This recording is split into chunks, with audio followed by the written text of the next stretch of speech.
was y'all's evaluation of Shedeur last in the spring, and sort of how have you seen him develop in the last couple of? It does not matter. He's not a Pittsburgh Steeler. He plays for the Cleveland Browns. I'll let the Cleveland Browns talk about it. Shedeur Sanders handled his business today. He absolutely handled his business, and nobody can say anything about it now.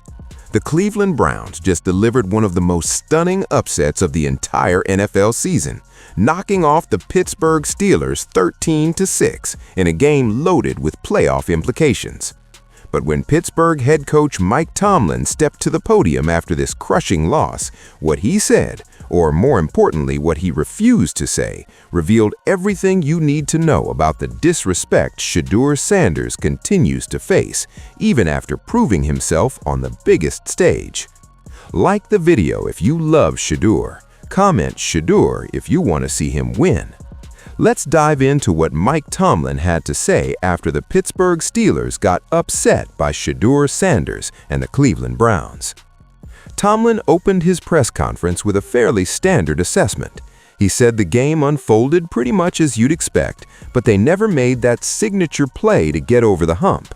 He explained that making those signature plays is usually what decides games like this, and Pittsburgh typically makes them, but not today. I didn't think we played poorly. We just didn't make enough plays. I thought they played well. I thought the game was kind of unfolding in the way that you would anticipate, but we never made that signature play that kind of got us over the hump. Fair enough on the surface. Close games often come down to a handful of critical plays, and whoever executes in those moments usually walks away with the win.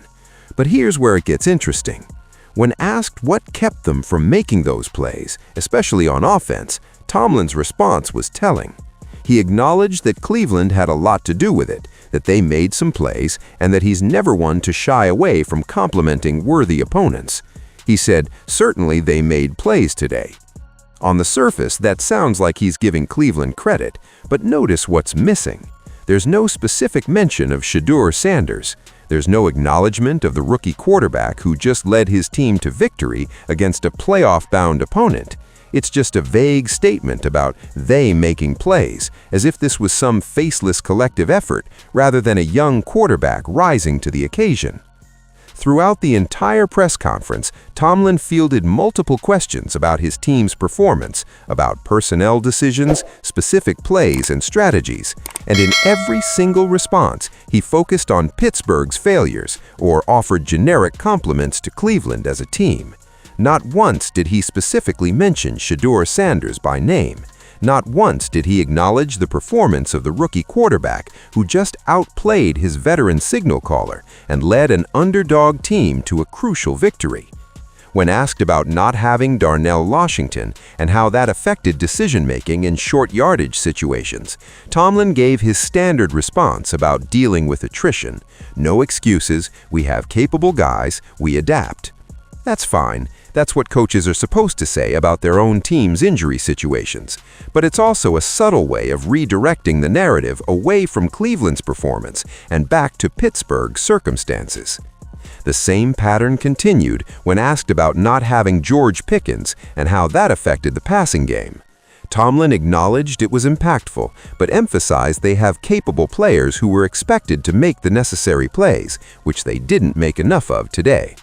Again, the entire focus is on Pittsburgh's failures and missing personnel, not on what Cleveland's defense did to disrupt their offense or what Shedeur did to lead his team to victory. One of the most revealing exchanges came when a reporter asked if there was too much focus on keeping Myles Garrett from breaking the sack record and whether that affected the offense. Tomlin was emphatic in his response. He said they didn't do anything against Myles that they don't normally do, that the sack record is irrelevant, and that they have to minimize him if they want to win. He pointed out they did the same thing the last time they played Cleveland, and Garrett didn't have any sacks in that game either. So they didn't take a different approach because of the gravity of the record. That's actually a fascinating admission because it reveals just how much game planning goes into neutralizing Myles Garrett. The Steelers devoted enormous resources, multiple blockers, scheme adjustments, constant awareness to keeping Garrett from affecting the game, and it worked. Garrett didn't record a sack. But here's what that means for Shedeur Sanders.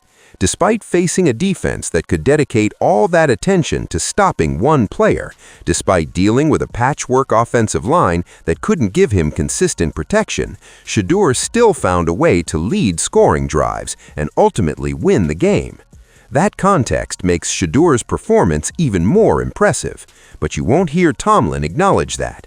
When asked about the 3 straight shots to the end zone to end the game and whether that was Russell Wilson's decision or what the play call dictated, Tomlin simply said Wilson had eligible receivers on the play. He was one of them, he's a capable guy, and Tomlin has no qualms about them playing to win the game the way they did. Again, the focus is entirely on Pittsburgh's decisions and Pittsburgh's players. There's no acknowledgement that Cleveland's defense made crucial stops on those plays, that they executed perfectly in the most critical moment of the game, or that the Browns' coaching staff put their players in position to succeed on that goal line stand. Throughout the entire press conference, Tomlin fielded multiple questions about his team's performance, about personnel decisions, specific plays, and strategies, and in every single response, he focused on Pittsburgh's failures or offered generic compliments to Cleveland as a team. Not once did he specifically mention Shedeur Sanders by name. Not once did he acknowledge the performance of the rookie quarterback who just outplayed his veteran signal caller and led an underdog team to a crucial victory. When asked about not having Darnell Washington and how that affected decision-making in short yardage situations, Tomlin gave his standard response about dealing with attrition. No excuses, we have capable guys, we adapt. That's fine. That's what coaches are supposed to say about their own team's injury situations. But it's also a subtle way of redirecting the narrative away from Cleveland's performance and back to Pittsburgh's circumstances. The same pattern continued when asked about not having George Pickens and how that affected the passing game. Tomlin acknowledged it was impactful, but emphasized they have capable players who were expected to make the necessary plays, which they didn't make enough of today. Again, the entire focus is on Pittsburgh's failures and missing personnel, not on what Cleveland's defense did to disrupt their offense or what Shedeur did to lead his team to victory. Yet Mike Tomlin couldn't bring himself to specifically acknowledge any of that. It sounds like he didn't want to give Shedeur any credit at all. It sounds like he wasn't trying to give up any credit whatsoever. And that's frustrating for anyone who appreciates good football and fair evaluation, regardless of who's playing the position. The post-game analysis from other commentators provided some important context about what this victory meant for Cleveland. One analyst talked about how significant it is to be at the end of December, at the end of their season with everything that's been taking place, and for this team to just show up, play hard, and come away with a victory. Winning is fun, and this Browns team has experienced far too little of it this season. This victory was meaningful, not just for the standings, but for the culture and morale of the organization. Another analyst made an absolutely crucial point about complementary football. He said that what we saw in this game was a demonstration of how football requires all 3 phases, offense, defense, and special teams working together. For the majority of the year, one side of the football, or 2 sides, haven't been doing their job, while one has. Sometimes the defense plays well, but special teams cost them. Sometimes the offense puts up points, but the defense inexplicably gives up huge plays. But in this game against Pittsburgh, everything came together. The offense did enough to build a nice little lead and give the defense some breathing room. The defense held Pittsburgh to just 6 points, which is an incredible accomplishment against that offense. Dustin Hopkins hit all his field goals and extra points. The punter had good kicks when needed. Meanwhile, Chris Boswell, typically one of the most reliable kickers in the league, missed a crucial field goal for Pittsburgh. That's what winning football looks like. Everyone doing their part. Offense, defense, special teams, and coaching all contributing to the victory. Kevin Stefanski, who had been criticized throughout the season for questionable timeout management and other decisions, actually managed the game well. When you have all those elements working together, you can win even an ugly, low-scoring game like this 13-6 victory. The comparison to an earlier game this season was particularly apt. One analyst brought up the Week 3 game against Green Bay, where the dynamics were completely opposite. In that game, the Browns' offense was anemic in the first half, couldn't move the ball, and had only about 4 first downs. Then, in the second half, the defense made crucial plays. The offense finally got going, and they kicked a game-winning field goal as time expired. Against Pittsburgh, it was the opposite. The offense got off to a hot start, scoring on their first couple of drives, something they hadn't done consistently all season. Then the offense went into hibernation for a stretch, but the defense held strong and eventually sealed the deal with that crucial goal line stand.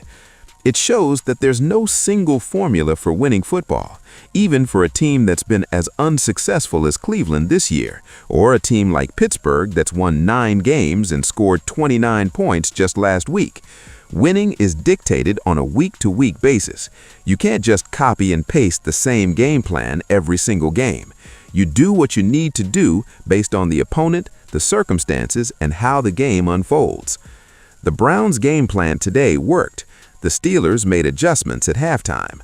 The Browns didn't necessarily make perfect counter-adjustments, but the defense was so dominant that it frankly didn't matter.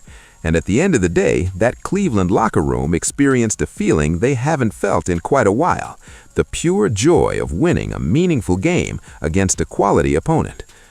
What makes Tomlin's refusal to credit Shedeur specifically so frustrating is that it contributes to the narrative that Shedeur is just along for the ride, rather than being instrumental in Cleveland's success.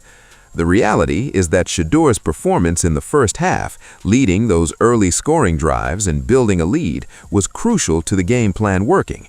His ability to manage the game in the second half when the offense wasn't moving the ball as effectively, avoiding catastrophic mistakes that would have given Pittsburgh short fields, was also critical. Yes, he threw that interception. That was a bad decision. Young quarterbacks make mistakes. That's part of development. But he bounced back from that mistake and continued competing, which is exactly what you want to see from a rookie signal caller. The mental toughness to not let one bad play spiral into multiple bad plays is a characteristic of successful quarterbacks, and Shedeur demonstrated that. The significance of this victory for Pittsburgh's playoff positioning cannot be overstated. They came into this game needing a win to clinch the division and potentially lock up a bye week, or at least control their playoff seeding. Instead, they now have to play a winner-take-all game against the Baltimore Ravens next week. And as inconsistent as Lamar Jackson and the Ravens have been this year, they absolutely have a shot to win that division now. That's how impactful this upset was. The Steelers went from being in position to rest starters and prepare for the playoffs to now having to play a must-win division game in Week 18 against a dangerous opponent, all because they couldn't figure out how to score a touchdown against Cleveland's defense and couldn't stop Shedeur Sanders from leading his team to just enough points to win. For Shedeur personally, this victory has to feel incredibly validating. He's faced constant criticism, constant doubt, constant questioning of whether he belongs in the NFL or whether he's just getting opportunities because of his famous father. He's dealt with terrible offensive line play, limited weapons, questionable coaching decisions, and organizational dysfunction. And through all of that, he's now beaten 2 quality opponents in his brief time as a starter. The win against Las Vegas in his first start showed he could handle the moment and lead a team to victory.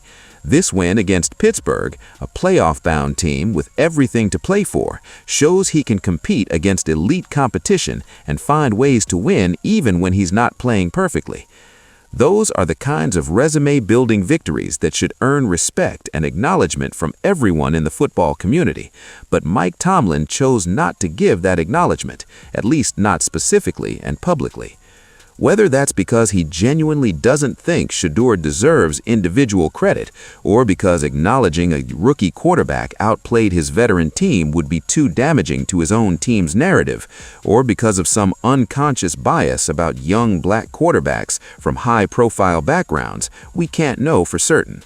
What we do know is that the refusal to specifically credit Shedeur Sanders after he just led his team to an upset victory is noticeable and problematic.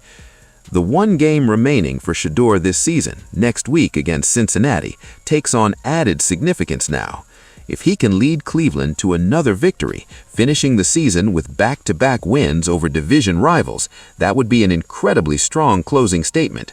It would give the Browns front office clear evidence that Shedeur should be their quarterback of the future, and that they should build around him rather than draft his replacement.